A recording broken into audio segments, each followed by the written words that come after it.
I enjoy talking to people, just hearing their stories, even if they don't buy the art, because I always say my art is like the hello to, to the world. So some people may not want to buy it, but they just want to talk about, how I started or mention to me how they feel, how the art makes them feel. I'm Rashad Ryan, and I'm an artist. I was born in Washington, D.C., and I was raised in Manassas, Virginia. I live in Northeast. Man, Washington, D.C. inspires my art so heavy. Just the vibe of the city, especially like old D.C., the community value, just the neighborhood, the go-go music. I always say D.C. has its own music, clothing styles, like its own place within the city. And also, it's an international hub. People from all over the world come, move here or go to school here, and I learned different cultures. I didn't go to school for art. So I just discovered art about 10 years ago. I'd always wrote poetry and designed collages, but I really wasn't connected to the art world on the level that I am now. So I will say, some people I'll say I just became an artist, and people always say, no, you've always been an artist. So I guess I just found my way to the canvas. I always tell people my style came from my life experiences, because the first piece I painted, I really didn't know what direction I was going in. And I just created it. I just went off just my vibe, how I was feeling at the moment. About 2 weeks later, I sold my first piece. So then after I sold my first piece, then I kind of developed my style over a period of continuous just painting every day. The bright, vibrant colors, I feel as though it represents positivity and moving forward in life, no matter where you may be or whatever's going on. Well, I started doing the love paintings really for a selfish feeling.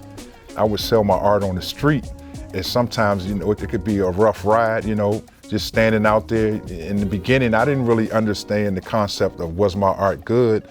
So I started doing the love pieces to remind myself to love myself.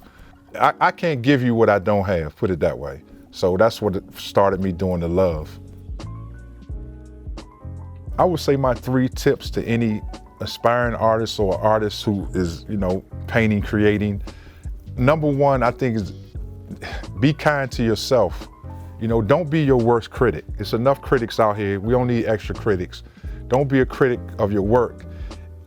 Number 2, I would say paint what you feel, because we're all human, which makes us, the same, but we're all different. Our makeup, what we've been through in our life, what music we listen to, so do what you feel in your soul and your heart, because I think a lot of times artists try to emulate another artist who's already popular or successful, and I think that's when they that gets them into trouble, I would say.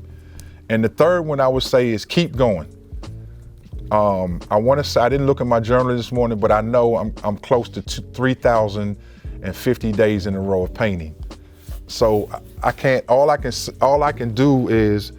all you can do as an artist is put it on canvas and put it out there. There's no scientific way or, certain way that you're going to be, do this, you'll definitely sell. It doesn't work like that. I found that the more you stay true to yourself, that the potential client or the customer can feel that vibe from your work that is coming straight from your heart and soul. And when I sold my first painting, I can't describe the feeling. It boosted my confidence.